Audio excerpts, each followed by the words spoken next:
What is up, everybody? Welcome back to another episode. Justin here, aka No Good Comics. Appreciate everybody who is checking us out right now. We're going to be talking about this book right here, The Sacrificers, from Image Comics. And man, I was just thinking it has been a little while since I've gone live here, I guess since Omni X-Men, but I'm not alone here. I got a good friend of mine, somebody I just got to hang out with, which I feel like is an annual thing, at least at Terrificon. He's also, unfortunately, a Bengals fan, but we'll forgive him for that. But it's our good friend Greg from BeardedComicBro. Greg, what's up, brother? Man, dude, it's good. It's so good. You like that intro? You like that? You know, listen, we beat you all in the playoffs last year. So oh, the dagger. Dude, thank you so much for joining me here for this. I know we've talked about just trying to figure out ways just to hang out and talk comics, which is what we both love to do. It's so true because like we run into each other at the cons. Like we've done Baltimore, Fantastic Con or Terrificon the last 2 times. Yep. And I left. I was like, man, like we got to just find a show to do where we can just hang out and talk. And thank you for following through with like, yeah, like because you're like, yeah, let's do something. Like we'll hang out, and then we don't do it for like a year, and it's like, like, next year, yeah, dude. No, I seriously, always a fan. Love your stuff. For anyone watching now or on the replay, make sure you check out Greg's stuff. I put his information in the description below. I just grabbed your link tree and everything. So I know you have some really cool interviews you've done recently, and a few that you have lined up as well. So definitely looking forward to that. Yeah. And so this was definitely kind of a shot in the dark where I was just reaching out like, did you read this by chance? And if so, you want to talk about it? And yeah, the fact that you were like, yeah, I'm down, like, oh, this is so great. I don't know your history with Rick Remender. I loved what I've read so far of Deadly Class. I have a lot more still to go, but a lot of his other smaller series I've read. I've just been a fan for a while now. So before we even get into the book, just curious, like, what's your history on Rick? So my experience with first, like I got some crickets right in my ear there there, and so like I was like for a while, if you saw me going like this, I was like, is my computer? Am I getting feedback? Is it the microphone? No, noisy crickets. But so actually, I was familiar with Rick Remender, but my first exposure actually was when JP reached out and said, "Hey, do you want to do the Deadly Class show?" Oh, and I was like, "Sure, let's read it." And I didn't like issue 1 at all. Real and like I was kind of like slow treading into it. And now I have all 4 of the hardcovers. And I'm cruising through it with but I'm like Haley at the show. Movie, right? Yeah. So I'm reading it at the length of the show because I want to be able to have it fresh in my mind. So it's killing me on the inside because I just want to finish this book, and we're doing like a monthly show with me and JP and Haley and Gorfadal. And so like that was kind of my first full exposure of diving deep into Rick Remender. So I still haven't even finished Deadly Class, like because I'm trying to keep up with it. Nice. But I read Scumbag and Righteous Thirst for Vengeance recently. And so when I saw Sacrificers coming out, I was like, I got to get that. But there's so many books of Rick Remender I want to get back into, right? Like I want to read 7 to Eternity and Fear Agent. There's a handful that he's done that I just haven't gotten into, but I'm a big fan of what I've read so far. Nice. If you get a chance, add Black Science on your list as well. Yes, that's on the list. That was the first one I kind of discovered and just jumped into, and like even way after the fact that it was out for a while, I just was intrigued, and a few people from the community joined me, and so that was really good too. But yeah, I'm with you, man. He's like, I'm always gravitated to his work, and again, once I see his name on anything at this point, I'm just like, yeah, let me at least give it a shot, So all the stuff he has coming out in the back of this issue of the bowling one, and there's a with few, Andy Samberg. Yes, that I definitely did a double take. Let alone like because that sounds like such a mismatch of people. But what's this called? Oh, Giant Generator. Okay, yeah. Yep. So yeah, he's I'm excited to break this down. I'm just looking forward to seeing where this thing goes. So real quick, wanted to say hello. I saw Kevin in the chat before. Entropy and Comics. What's going on, Kevin? Good to see you. So I mean, let's dive in. I mean, yeah, man. First and foremost, there were a lot of covers to this. I ended up buying, and I was curious if you bought any other covers, but I ended up getting cover A and the Jenny Frizen variant. I mean, it's Jenny Frizen, so you can't pass up Jenny Frizen, except for I did. Yeah. But so I bought the B cover, which is done by Tedesco. So that B cover, I know I found this too. They used that for the free comic book day one too, which I didn't even I grabbed this and didn't even like look into it at first back when it I think I missed it because my free comic book day was very short this last year because I was a busy day, so I only went to one shop, and so I think I even missed it there. Yeah, but I picked up this cover because I thought it was the A cover and I liked it. Yeah, and then when I found out it wasn't, I was like, well, I got to get the A cover too. Yeah. I can't. I am hard pressed to not get an A cover. I just same. And so then like if I get a variant cover instead of an A cover, it's got to really speak to me. Yeah. But there's something about an A cover if I'm like I can't not have it, and so then I'll usually buy more. Yep. Yeah. Exactly. Just kills the wallet. That's all. That's all right. Right. No big deal. No, exactly. So I'm with you there. I'm curious. I mean, just looking at the front cover now, the cover A or even the cover B. What are your thoughts on this cover, just in general, before you even like jumped into the book? Did you have any initial thoughts for it? Well, there was a lot of questions, right? Because I didn't do any research onto what this was about. Yeah. What. There's a lot going on. Yeah, you've got the character there with the fire looking hair, and you see the sacrificer, what looks like one in the front there, and so it just is intriguing to me, right? Like it captivated my interest to go, okay, where are we going with this story? What's it about? Bird people and fire people, and then on the B cover you've got like this like. Almost looks like a roided out Court of Owls character, right? Like, or not even roided out, like just whopper jawed version of it. right. And so, like, I was just intrigued because most of my exposure so far to Remender's work has been with real people, in the settings, right? With Deadly Class or Scumbag or even Righteous Earth for Vengeance. So. Yeah. I was just like, oh, is this like high fantasy? What is so I was really intrigued to see where are we going with this and what's going to happen. Yeah, no, I'm definitely with you there.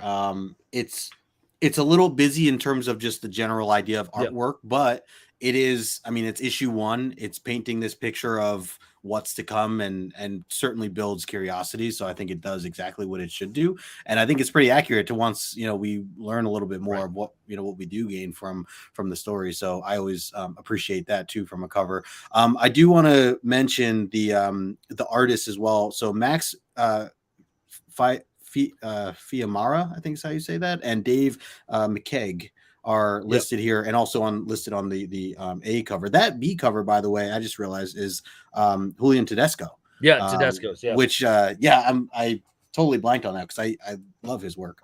But that's cool too. So I guess, I mean, jumping in, I have my copies, but I have my iPad version here too. So just going through like this opening set of scenes, we get a setting in which looks like Earth in a way. You got this big moon on the first splash page. It talks about or it shows this family that's praying essentially before they eat dinner is what it looks like. The only thing is they're as you mentioned like chicken people is what it kind of looked like. It wasn't we didn't know their species or what the deal was. They speak English, but otherwise that's really it. It seems like they kind of carry themselves as a family would with dinner in that regard. It's on a farm. They show some scenes of like these other alien smaller chickens, that are like that look like more like chickens, I guess, on the ground.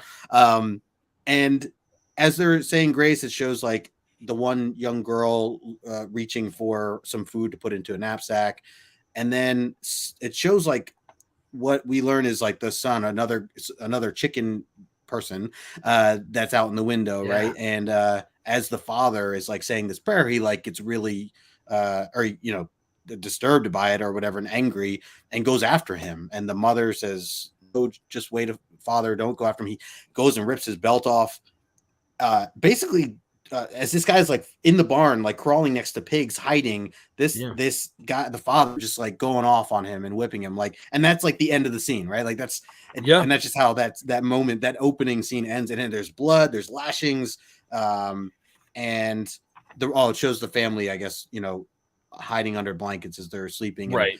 The daughter goes out at night to give what she took off the table. But all this, like, as an opening scene, what did you think of this? Because this was, to me, this is very heavy right off the bat and emotional. Even though these are chicken people, it's still very much, relatable in the idea of the world we live in today. Yeah, first and foremost, like, I mean, that first page that you mentioned with the the moon, the setting. Oh yeah. I mean, the artwork is fantastic. Yeah. Like, the detail in this book is top notch. And I will say that is something that, in the little bit I've been exposed to Rick Remender's work so far, that's something that Rick does so well. Like, he picks up someone and is like, yes, you are. And it's not to say like they're unknown because Max has, done a lot of stuff with Mike Mignola, with Hellboy things. Like, obviously that's not a name to be like, oh, that's a pretty good writer to be attached to there as well. But I just feel like it's not like, I'm always exposed to new artists. I feel like when I read a Rick Remender book, and he has such an eye. It seems like, I'm guessing it's him picking out who he wants to write with him, since they're career-owned books, that just fit what needs to, like, with Wes Craig, what he brought with Deadly Class, and now what Max is doing right now with Sacrificers. So I love the art, and the coloring, great, everything, all that's fantastic. I was super intrigued right off the bat, right? Because it seems like you have this kind of, they're chicken bird people, whatever, but if you put them in a human setting, it seems like a very much like House on the Prairie kind of family. Like, we work the farm, we work the fields, we come home, we have this banquet of a meal, we're praying. It feels very just like Midwestern, back in the day, a Midwestern farm town a little bit. Yeah. And I'm wondering, I was like, is he going with these characters because to see the scene that you're getting the abuse, the father is, I mean, straight up whipping him with a belt. Like, would it be too much with it being human characters that maybe it desensitizes you a little bit with it being like chicken bird people? I don't know. But even in that, like, I'm like, man, this is intense. And there's stuff going on. There's a backstory here, because you're like, because Rick is setting up this world that we're just getting a little glimpse of. Like, there's not a lot of exposition into it of like, back in 2010, you had bird people and the fire people. And like, it's just like, I feel like you're kind of just being thrown into a story that we're kind of having to say, okay, let's figure this out. Yeah. No, yeah, exactly. Yeah. This is, if anything, like a very close glimpse for this one moment or set of moments compared to, what we learn is there's, obviously a much bigger idea behind everything that's going on. So that page that you held up, I just noticed looking at this. Do you think that on the moon that's an eye? You notice that? And the reason I say this is because, and we'll get into more of it, but it seems like this book leans more towards this whole god, sun god and other types of gods. You know what? Now that you say that, that is definitely. I haven't had to look. I was like, oh no, that's a crater, but no, that's an eye creeping out right there. Yeah, for like sure. Looking over the family, or And I think, it almost is like this, like, suspicious eye, like a sly, and like you alluded to it, because of what we see moving forward with this issue. There's parts where I go, oh, no, I didn't even realize that. That's what I love doing these shows, where people pick up insights of things where I'm like, I would never have noticed that. But now I'm gonna be looking for that type of stuff now. No, absolutely. That's, I think it was like my fourth time through it. I'm just like, oh, wait a second, what do we got here? Right. The other thing, was there anything else I wanted to mention with that? He does say, so when the father beats him, he says, he calls him, you selfish boy. Right. So just, again, getting a little more clarity that he's the father. This is his son, it seems. And he has other children. The one daughter brings out the knapsack, gives the food. Oh, and at the very end of that scene, she says thank you to the boy when she sneaks out to the boy Right. in the Yeah. Yeah. barn. Yeah. I noticed that she says it here instead of the other way, or I guess what I would assume would be the other way around. Right. So You would assume naturally it'd be the boy saying thanks for bringing me food. right. So just something as I, was picking some of this apart, and of course he's all beaten and battered and bleeding. All right, so then we get into, we get the splash page of the actual the intro to introducing Rick Remender and his team, which I think is interesting because it almost looks like a kind of like a Game of Thrones kind of map totally. of where you get, you're going to have different worlds and different races and people. And yeah, no, 100%. It's like a glow, or like a map or a like a compass, this round yeah, for anybody who's, you got like the moon and sun on left and right, even that stuff at the bottom there. So the bottom, Harlos, I can't tell if that says something. That's what I think it says, Harlos. Yeah. So a lot of different symbols going into this, and then we get right into the girl who's on the front cover with the red hair, or the red, it's like fiery hair almost. And I love this part because so she basically opens this scene with, she's in what looks to be this massive library, books all around and books on the table stacked up. And she's like kind of complaining almost about, like, she says, yeah, I get it. There was a huge war, bones piled high as the mountains. She's like, why do I need to know every single horrible detail of something that happened thousands of years ago? That little bit right there, I love that this is how Rick uses or his way of like explaining world stuff without having to put it in a little square box somewhere, or it's just the dialogue of a character, who's if anything complaining about it. But we immediately get this idea, oh, okay, so she's studying up on this thing that has happened, thousands of years ago. It clearly plays a big role in what we're about to like learn into next. She has this little pig pet next to her. And then she also talks about preventing it from ever happening again. So we get that it's whatever this bad thing that happened, thousands of years ago. So I like how that kind of, opened. You're getting a little exposition without it being right up in your face. Without it being like anything. And yeah. I mean, it's like it's like the back of her head, like the detail, and you don't need much else. So you have that. Then the doorbell rings. She comes running down. You see this little family portrait. I'm assuming it's a family portrait. Her sitting on the lap of her dad, which also looks like this sun god, where his face is fiery hair almost, and another woman figure behind them.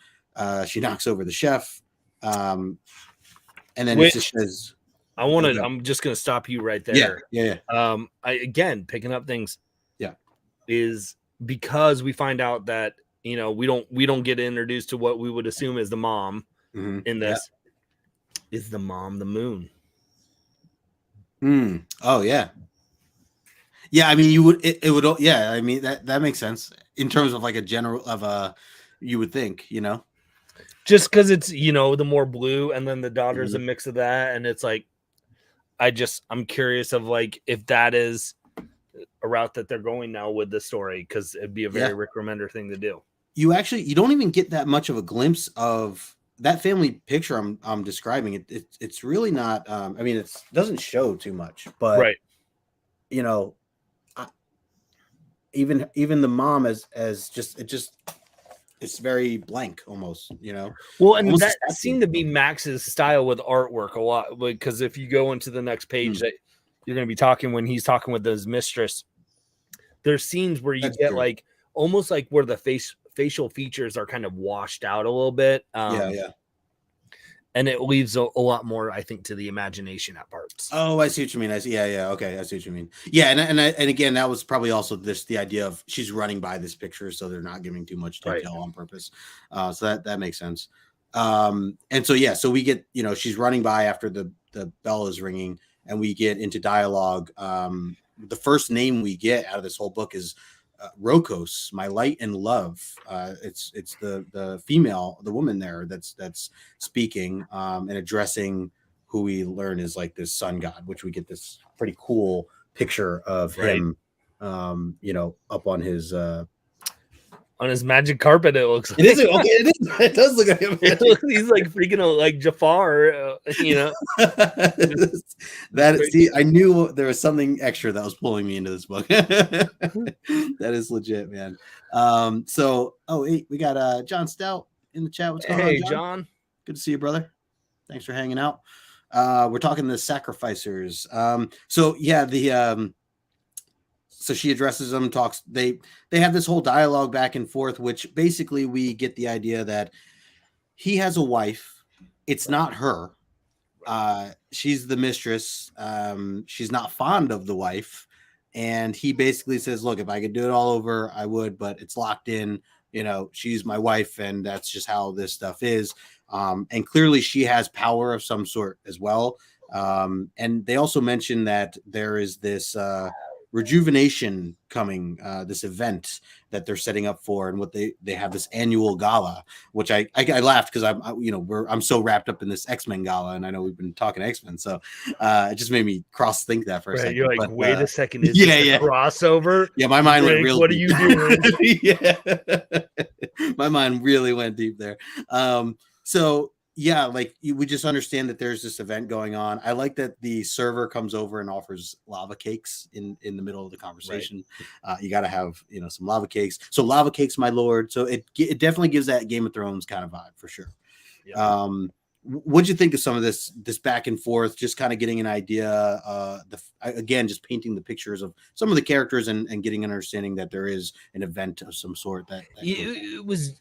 To me, it was a little jarring at first, right? Yeah. Like, just because you go from these bird-like, chicken-like people to all of a sudden now sunfire people. Like, because even like the main character on the book, it wasn't as pronounced that it's like a sunfire, like where the god in this, the dad in this, whatever, is straight up just like, he's all flame, like, yep. And we find out why later. But so like the I guess the difference of characters really threw me off at first. And I'm go, how is this going to be connected? Right. And so, then pacing through, like, I was intrigued by the daughter of, who's spying in on the situation, and she gets caught busted spying in on it. Well, but like any teen is going to, be trying to find out like what's dad talking about with this mistress, because we don't know the dynamic between the daughter and the mother, right? Yeah. Like, and so like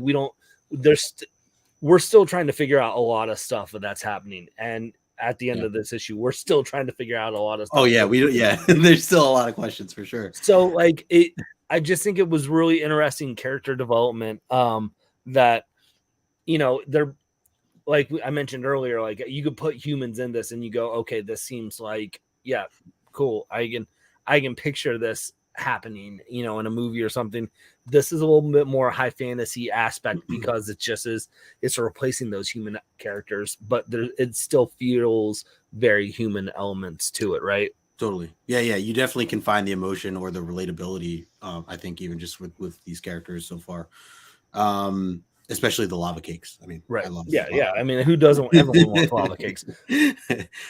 One thing too to note that I kind of grazed over was the when the mistress is looking in the water and her reflection is like this, younger self essentially, and she kind of like talks about that. The pool says the pool shows my former beauty. It's just interesting to know that. You assume then she's like thousands of years old or something. We don't really know the story behind her otherwise. Right. And then she, so when you, like you said, the daughter kind of calls her out, and says that, the father calls the daughter out saying that you're eavesdropping, she says, oh, hey daddy. The mistress was like, your lack of respect for our privacy reveals volumes. Like, I was like, man, really calling her out there in the disrespect of what she was doing. And you could tell they definitely are like, probably don't like each other. No. Right. And then she kind of snaps back, says, your mistress teaches best what she most needs to learn. And then she mentions the gala. So, okay, so tomorrow's the gala. She's expecting to go. Basically, dad's like, you're not going. You're too young. There's a reason you're too young. You don't need to go yet. Just, go with my wisdom and don't ask. Because we all know what happens at a gala. And yes, yeah. What happens at a gala stays at a gala. And so, she's basically like a kid. I think she even says she's 18, right? At one point she goes, There's, I'm 18 I years want to old. say younger. I want to say 16, I thought. Or so, yeah, maybe even that. So I know she's a But teenager. yes, she's young. Yeah, and she's like, she's like, don't you trust me? Don't tell me what's best for me. And he's like, look, like I'm your father looking out to protect his daughter. So you're right. She says I'm 18. Yep. Okay. Yeah. So she's. I picture just any typical kid who's just like, hey, mom, dad, let me do my thing. I'm not a little kid. Well, and also if it's kind of set in our world of like 18 is where like, hey, I'm old enough now. I'm 18 is where you're like you're an adult now, right? In a modern world. So it's kind of like you even have that juxtaposition there of she's like, no, I'm old enough now. Like, stop treating me like a kid. Yeah, exactly. And I'm curious your thoughts here with when they kind of end this moment before the father like moves on with snapping his fingers. He says, oh, okay. So he says, I mean it as a father looking to protect his daughter. Like, you're not going to this gala. She says, how can you still not understand that one way or another, I get what I want? Did you take that as like is she like a brat? Was she snooty, or is she just confident, or just being a confident kid who's like that? Like I'm gonna get what I want. Like I took it as she's a teenage girl. Okay. As someone where's John when we need him, right? right. But like as someone, I have two young girls, and but there is this like almost sense of like, and they're like, when I say like I got like a almost 6 and a 4-year-old, but they the way they handle themselves of like, listen, like I love you, but I'm in charge. Right. And they think they're like, I got this. Or, yeah. So no, I was curious because I was like, man, because I didn't know if I should be, necessarily, I didn't know how to feel about this character yet, and I guess maybe that kind of makes sense. We still didn't get that much. I don't think we're supposed to know how we feel about any of the characters, honestly, yet. Right. Yeah, no, that's fair. And then, so then we go into, like I said, he goes, that's enough. There's work to do. And he just like, looks like he, claps his hands, a croom, this explosion of fire happens. And you get these like little flames of what look to be like lizards or frogs almost. Yeah. Which was cool. And they're making these little fire salamanders. Yeah. And they just kind of run off. And the way I took, and then he says, then he goes, on to fulfill the eternal chore, a world's light and life. So, and then that's where we see like this awesome splash page with, like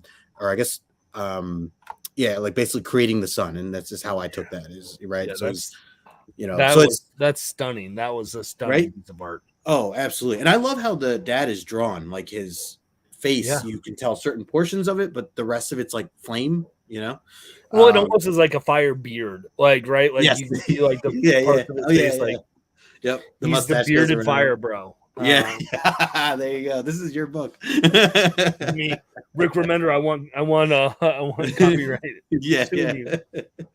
No, that's hilarious. The artwork is gorgeous. And again, to me now, it's like, okay, this is his, as he mentioned it, an eternal chore. Seems to be his job for an eternity of just turning on the switch to the sun, kind of. And that's where I brought up with the moon. Yeah. And as you brought up with the moon being possibly the wife, or everything else, like that's where we're getting this whole sun moon vibe. Yeah, because he's like a world's light in life. Yeah. And so he just has really started to create this world where I'm going, what's going on, but not in a bad way, right? Like you're not going like, what's going on of like, I don't understand anything, but he's feeding you enough to say, I'm interested, I'm intrigued. Like, what's happening here? What are you doing? Yeah. And that's 100% where I'm going. Like, what's going on? Clearly very powerful. And I mean, and he has a magic carpet, which I actually didn't pick up until now that we pointed that out, which is pretty. Listen, all right, I the amount of times Disney Channel stuff is Disney Plus is playing on my TV at the age it's in your mind. There's everything is compared to a Disney princess movie. Yeah. So he turns on the sun essentially, and it flashes. Well, he is the sun. Like he is into the sun. Yeah. he lights it up, and then we get what looks to be like a rooster giving us a crow, but in this case it's Karuk. I don't however you want to say that.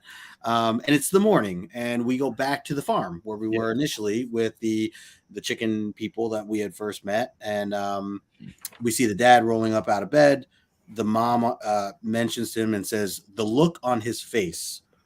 She said, you couldn't even let him have one meal in the house with, or you couldn't even have him. Sorry, asked the question. You couldn't let him have one meal in the house with us. Mm-hmm. And so clearly this boy, their son, has been living out in the barn for their whole time, being beaten and mistreated and whatever else happens, sleeping with the pigs. And, I see tears. So the mother's crying, clearly feels a certain way. And the dad, very cold, but just says it would have made it worse. And he slams the door and leaves the bedroom as the mother stays in the room. Any thoughts here with just this opening scene? Well, you get that opening scene too, and it's our first glimpse of where you get even the son with the face in the sun still. Oh, yeah, yep. You get the eyes and the mouth, and that's how he's displayed as that. It's that third panel though, the father, like without saying anything, you can see the sadness in the father's eyes. Oh yeah. And so there's a lot of baggage, there's a lot of history that's going on here, and you can feel the emotion and pain, and we don't know fully, right? Like it's not like you can tell though, like Rick is at least putting enough into this or directing Max enough to be like, hey, I want the father to not be an outright villain, right? Like there is care, there's stuff we don't know what's going on, we don't know the back reason, because we saw the beginning issue, like he's hitting his child, like which as as a father, like you're like, there's never a reason. It's like, I'm coming in a little jaded already right there. Sure. And but it's just there is a little empathy so there of you see in the father's eyes where you go, okay, what's happening? Where and the looks that the kids are giving the dad as they're all looking outside the window too, then afterwards. Yep. Just like what is this dynamic, right? Like what is this weird chicken bird Little House on the Prairie dynamic going on? Yeah, there's the kids there at the window. He holds them all back. Yeah, no, it's a great point. I mean, I definitely get a couple mixed emotions in which he's even him sitting at the coffee table or the kitchen table in the morning. He's got his pipe, and it's just like clearly I feel like he's either hurt or angry or like there's other mixed emotions within the dad other than just the beating. But we are, like you said, we do kind of feel a certain way already just from what we witnessed him doing. But I mean, if you're drinking coffee and smoking a pipe at whatever time in the morning, you've got some stuff you're dealing with. Right. Sitting in the shadows there. Hey, we got Steve in the chat. Hip Hop's and me. What's up, Steve? Good to see you, brother. Thanks for hanging out. So then as the kids are all gathered by the door and they're kind of pushing the kids back, we get this other splash page, and we get like this small army, or really these two evil dudes, or they look scary, along with what look to be like slaves of some sort. They're in chains. It looks like there are humans and people alike that are chained up. So, and the guy says it's time for the harvest. So, setting up the scene, this ties it a bit more into the, the title of the book, being the sacrificer. So as he's mentioning the harvest, we already knew there was a gala and that something else was, coming up. So what do you think of these two guys just from first glance? Well, what I loved about that page is that we're seeing that there are so many different races here, right? Yeah. You have like whatever this demon with, he's on like chicken legs, like skinny legs with a helmet. But it looks like you said, there looks like there's humans in the background. You've got some more of the bird chicken people.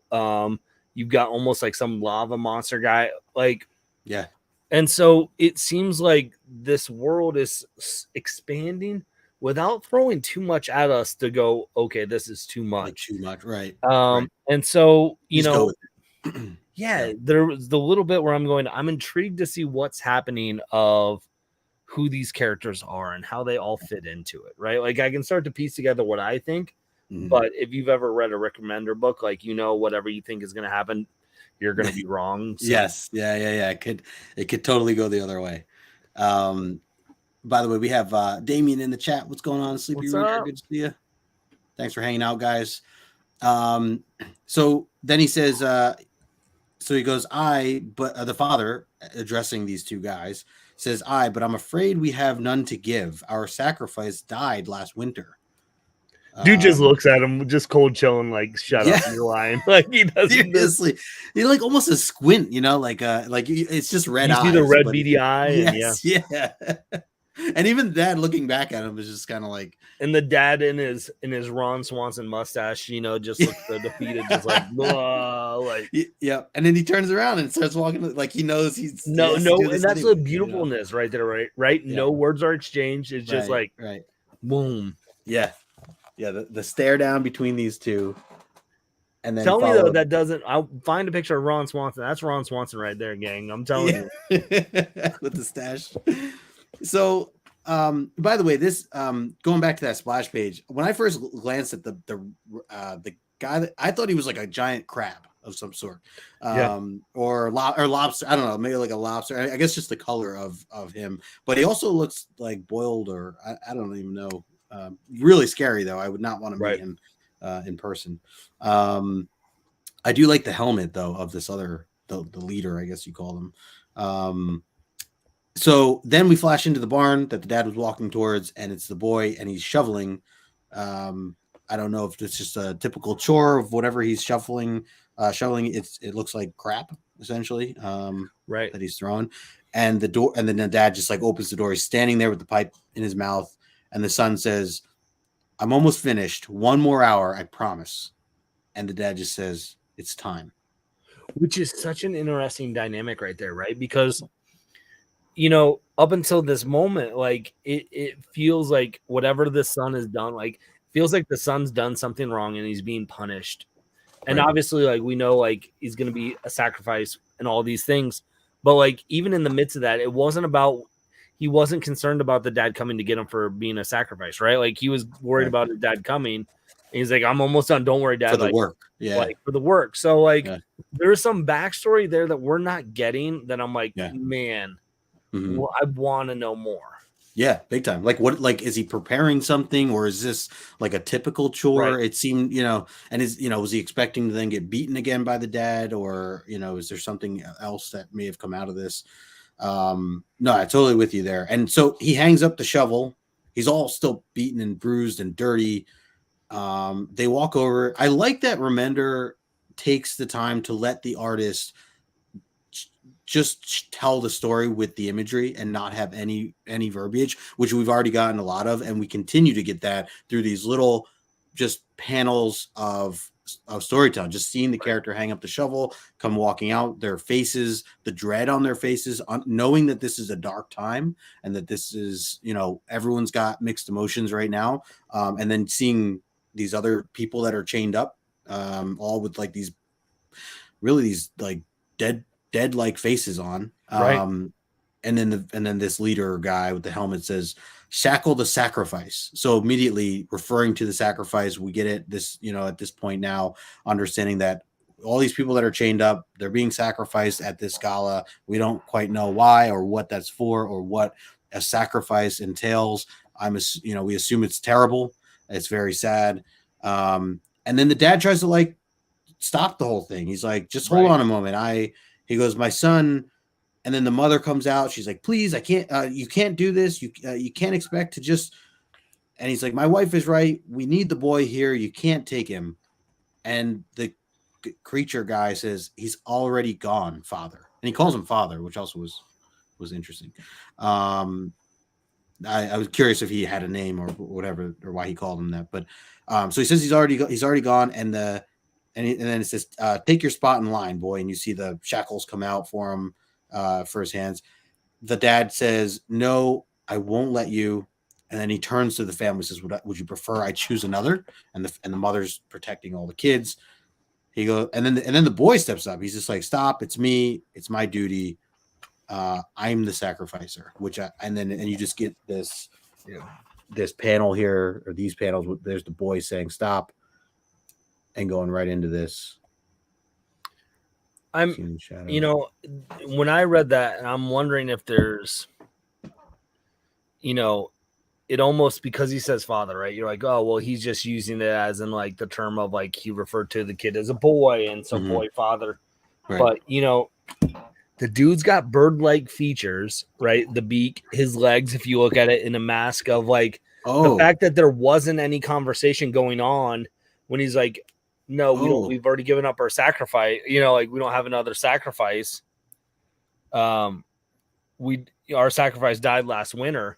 If he's referring to this character who's in the mask as someone who's of like his own son, and like who sacrificed or betrayed or died, and is like, no, because there's no dialogue where he's like, no, I know there's another because it's a brother process. Like, so I like absolutely, no, I see I see where that instantly as I read that. I was like, oh my goodness, is this like?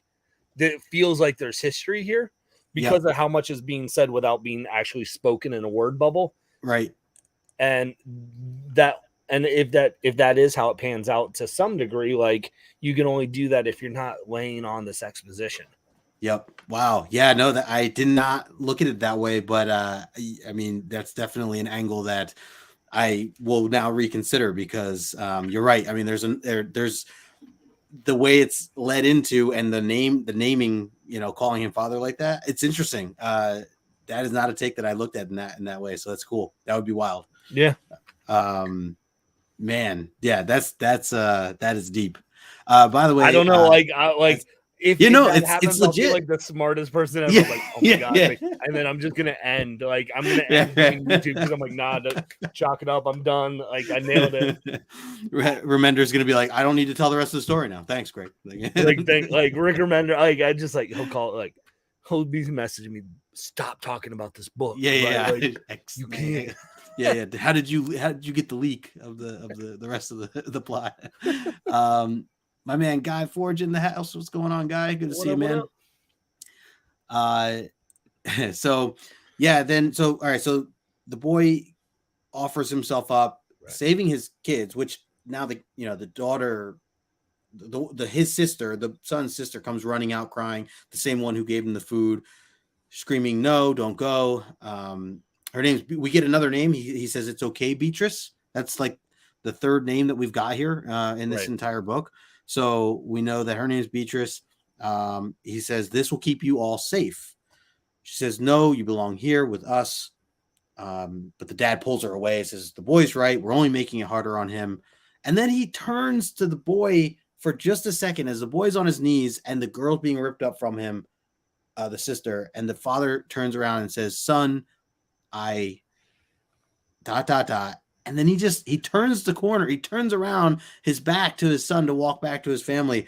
I was like, I thought I wanted to get like, there's so much emotion there with nothing said. I mean, with nothing said, where like, I'm like, is he going to apologize? Is he going to say, I love you? Is he going to say, good luck? I don't know, or thanks, even a thank you. I don't know. Like the way the ... hit, I'm like leaning in, and then he just turns. I'm like, that's your shot, dad, like this is your, I don't know, to say something. I know it's too late. It just shows the complexity of this dynamic, right? Like that there's so many layers that's going on in this relationship that it's like, whether it's the impact of what's going to happen, of what's happened in the past, why was he being beaten, right? Because if he's being a sacrificial lamb for whatever reason, the idea would be like, right, like it's your last meal with them, you're gonna this is coming, you're gonna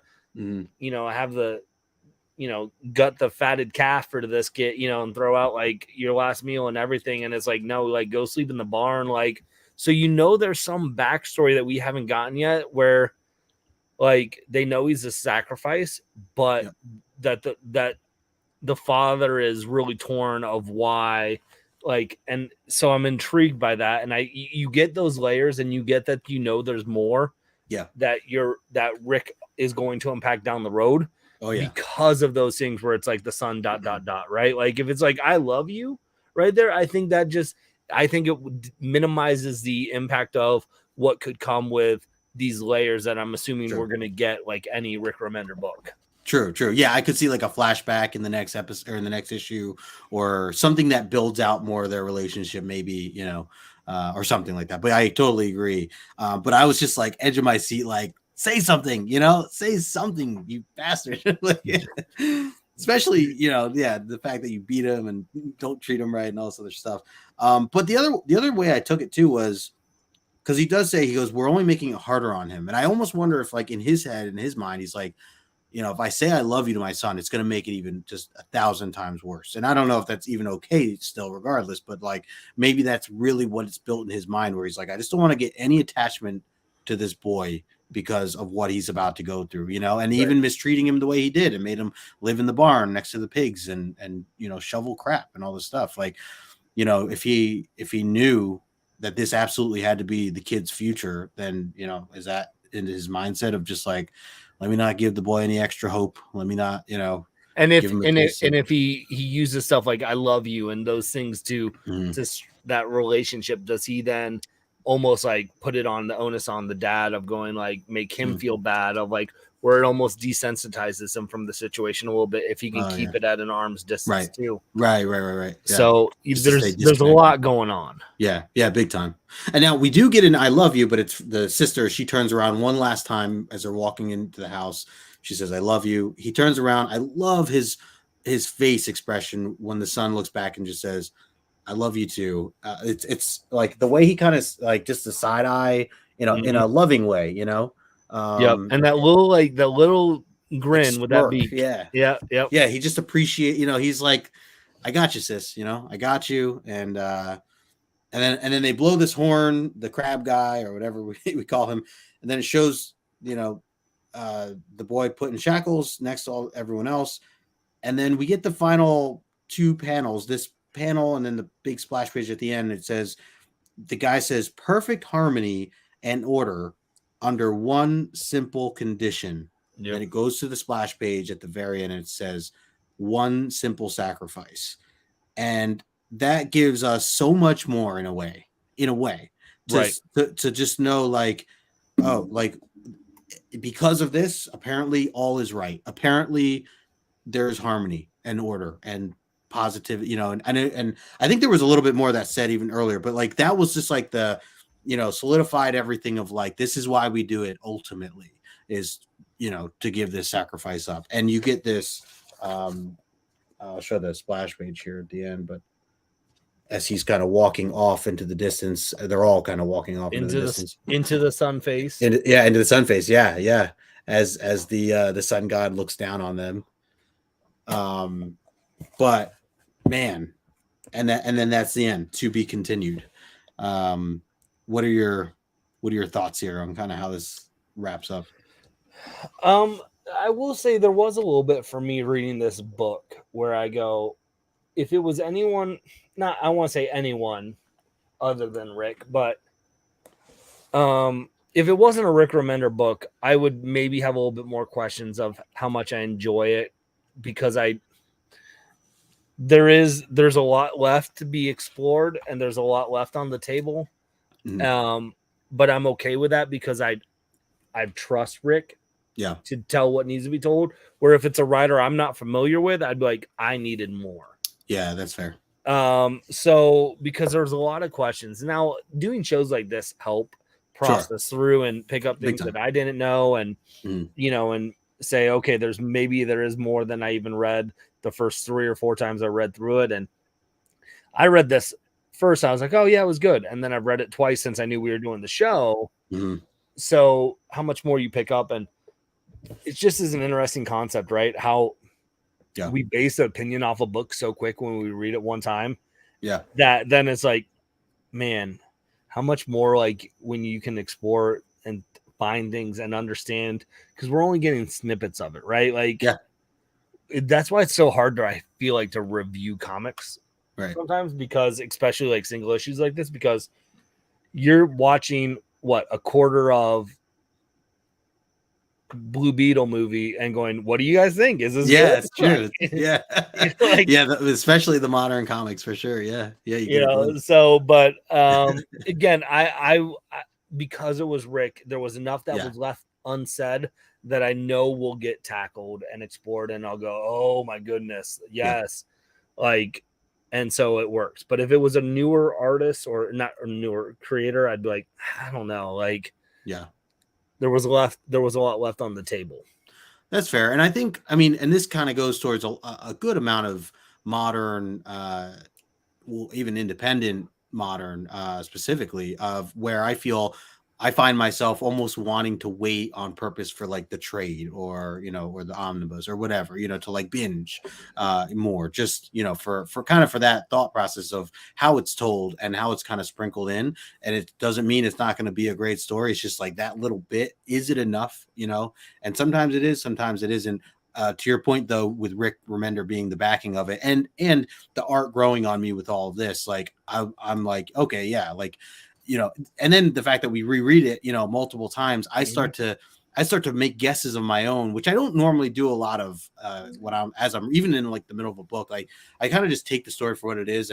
But here reading it a second, a third, a fourth time, I start to think like, well, maybe this is the connection, or, or is this moon have a face on it? Like I just start asking these little detailed questions that make me care more, that make me build up this and I'm now invested in like, because you could do that even with a Daniel Warren Johnson book. I think if you looked at Do a Power Bomb or Murder Falcon and read it issue by issue, some of those things, those beads that hit probably would have hit differently because you overanalyze it so much.